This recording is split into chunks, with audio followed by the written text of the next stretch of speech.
What's going on, everybody? Welcome back to the channel. My name is Trey with Ghost Tactical, and today we're going to be going over a review of a gun that we've kind of been looking forward to. Is the Taurus G3. This came out about a year or so ago, and you know, historically Taurus semi-autos outside maybe the PT92 were always kind of met with some skepticism and all that. But when the G2 and the G2C came out, they started thinking, well, man, Taurus might be onto something. When it comes to the G3, we're going to talk about, for a gun that, you know, sells even today in crazy times and all that, you can still find them for $300. Is the Taurus G3 a gun that could be bought for $300 and be a valuable addition to your repertoire, especially if you're someone that's new or you're thinking about getting your first firearm, trying to find something that is going to be able to defend your life, your family's life, your property, be able to conceal carry it or open carry if you want, and all of that, but not break the bank. So we're going to put this through the test and see what happens and see if it's worth it or not. But before we get going on some of the reviews, let's take a look at some of the specs of the Taurus G3. The all-new Taurus G3 is a striker-fired handgun chambered in 9mm. The barrel length is 4 inches with the overall length of 7.28 inches. The sights are a basic 3-dot sight with a fixed front sight and a drift-adjustable rear sight. So the first thing we're going to talk about is the ergonomics of this and how it feels in the hand. Honestly, when I pulled it out of the box, I immediately felt it and said, man, that actually feels really good. If you can see here, it's got some memory foam into the grip here, and I really do like it. It doesn't come with you know, different size back straps and all that, but it feels really good in my hand, and with that memory foam and all of that, man, it feels really good. I'm enjoying the way it feels. Like, that was the first thing that came to my mind was, man, that feels good in my hand. What's important about that to me is, just like anything else, if something feels good in your hand, then you're gonna have already more confidence because it feels good. If a gun feels bad in your hand, I don't care how good of a gun is, if it feels bad to you, then you're not going to probably shoot that as well as you could, because you're already mentally thinking about, man, that just feels really bad. But when a gun feels great in your hand right away, you get that confidence boost a little bit and all that. This definitely gives a confidence boost right away.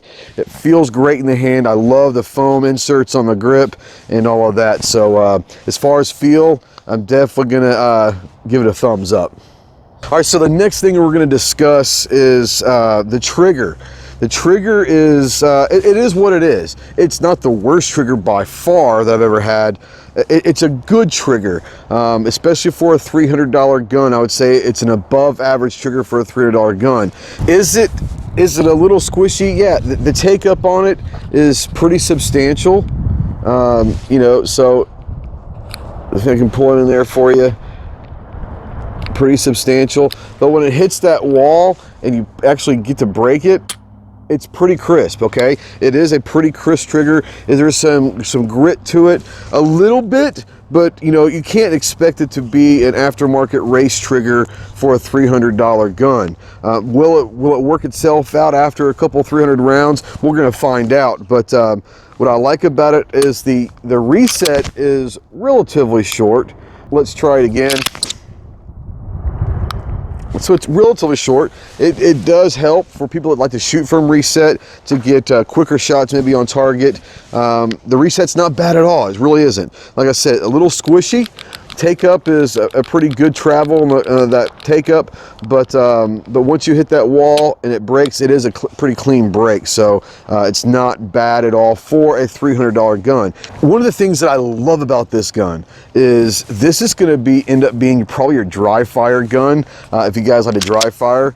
The reason why is when you go ahead and pull that trigger, you don't have to rack the slide to get that action reset. You can just sit there all day long and pull. Great gun, great option for dry fire, and I like that, is I can just sit there all day long and pull that trigger. So wonderful thing about that is this could end up being a phenomenal dry fire gun for you at least. Serrations, okay, we've got rear serrations and front serrations. A lot of people want to know about the front serrations.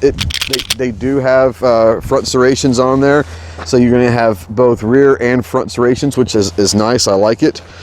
It comes with 3 different safety mechanisms for someone that's new to guns or something like that. That the safeties are important. They've got 3 of them. One, they've got the trigger, obviously. Okay, they've got the manual safety right here, and then internally they've got a block safety as well. So there's 3 different safety measures on this gun, if that is something that interests you. And I know a lot of people, especially the newer gunners, they don't feel comfortable yet maybe carrying or whatever without the safety, so don't have to worry. It does have the trigger. Most importantly, it does have the thumb safety, if that's something that does interest you. So a lot of great features for a $300 price tag. Okay, so let's go ahead and take a look at the weight. It is going to be an unloaded weight. It is clear unloaded weight real quick. Going to come out to 1 pound 7 ounces unloaded, which is, I believe that's 23 ounces altogether. 23 ounces unloaded. Pretty good weight right there. That's great and all with the unloaded weight being 23 ounces, but a lot of people, and it's something that no one really ever does, and I wish they would do more of it, but we're also going to take a loaded weight, okay, with 115 grain 9mm rounds, capacity 15 rounds in the magazine. Let's see how heavy this thing is with a full magazine in the gun, because that might be a determining factor on weight as well if people want to choose. So a loaded weight is 1 pound 12.7 ounces, which is 28.7 ounces. So fully loaded 15 round, one in the chamber. You've got you're only really adding probably 5 to 6 ounces, which is pretty cool. So yeah, that's a loaded weight with 15 round capacity, one in the chamber. So what we're going to do is we're going to compare maybe up against my normal carry, the TP9, the Canik TP9 SF Elite. Love this gun, it's my primary carry right now. But if you look at it, you're talking a little bit, the width and all that is about the same. The TP9 SF Elite's going to be a little bit longer barrel, but overall about the same height and all that. Comparable with the rails underneath. Very comparable in size. So we're going to take a look at the weight, and this is loaded as well. We're going to do a loaded weight test on the TP9 SF Elite, and it comes in at 1 pound 15, basically 2 pounds.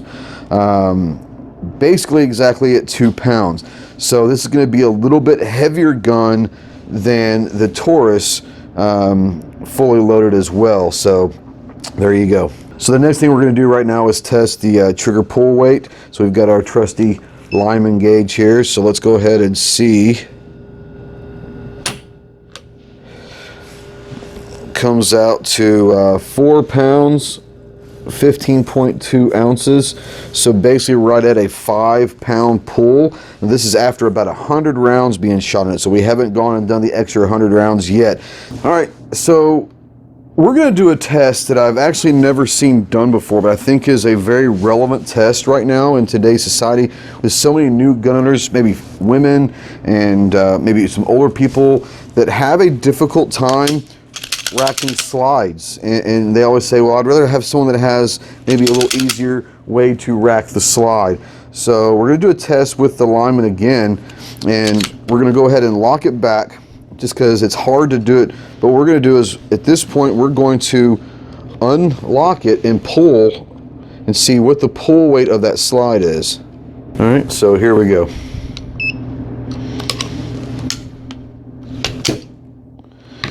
So it's going to be 11 pounds, 10 ounces to have that kind of a force to rack that slide. So let's we'll do a quick comparison on the Canic as well. We'll see. So we got the TP9 SF Elite. We're going to grab here, pull it, and 11 pounds, 5 ounces for the Canic. So that's interesting as well. So what we're going to do now is we're going to test some accuracy and see how it goes with the accuracy. We've already put 100 rounds through this a couple of days ago when we first got it, and you've probably already seen the first shot video, first 100 rounds, and all we did at that point was just kind of get it out there, shoot it, see how it initially feels out of the box, and really wasn't doing any testing, just firing this gun and seeing how I like it, how it feels automatically right out of in my hands out of the box. So what we're going to do now is we're going to do some testing on some accuracy.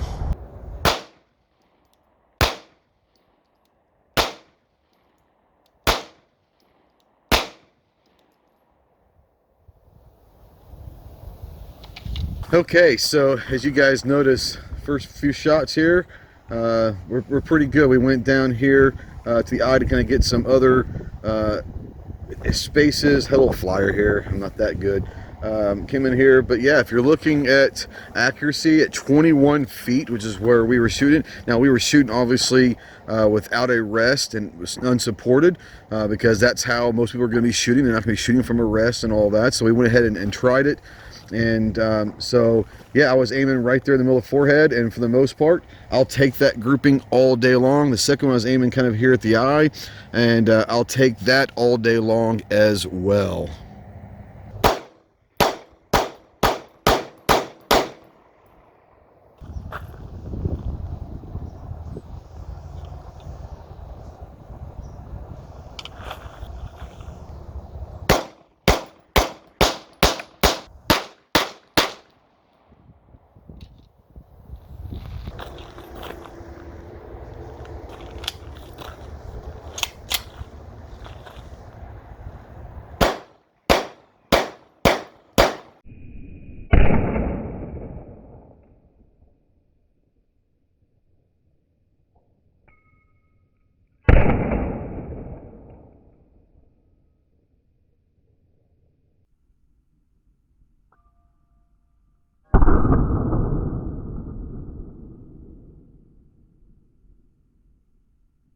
Okay, so as far as our conclusions after about 250 rounds, I wish we could do a 1,000 round review or a 2,000 round review, and we'll get to that over time.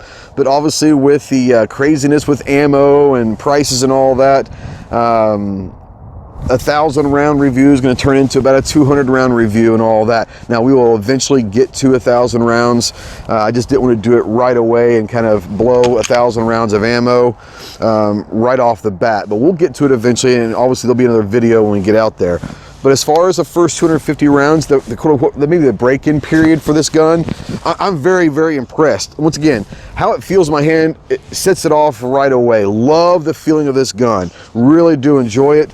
The trigger has gotten a little bit better after 250 rounds, so it's still got some cushioning to it, but it's not as gritty, so that is a positive thing. The great thing about it is as far as the reliability, we had 0 malfunctions through 250 rounds, which is nice. Whether it was FMJ ammunition or the hollow point defensive carry ammunition, it ran through everything, not one problem. So that's a positive thing as well. So my initial thoughts on the Taurus G3 is this: for $300, it is a phenomenal gun. I really am liking it. I'm waiting to get some holsters and for it and all that. And once we do, we'll worry about how it carries and all that. Will be a video about concealing this thing. But right off the bat, just shooting this thing, how it feels, how its reliability, how it's performed, everything that goes into it for $300. You can't go wrong with this gun. So guys, I hope it has helped. If you're looking for a new gun, something that's not going to break the bank, or if you're looking for your very first gun, I think that you would probably be very pleasantly surprised with the Taurus G3. So guys, get out there to the range, be more proficient with your firearms, get some training, make sure that you're carrying every day, be your own first responder, be your own first call of action when evil strikes. So guys, thank you so much for watching. We hope you enjoyed it. We'll see you soon. Semper Fi.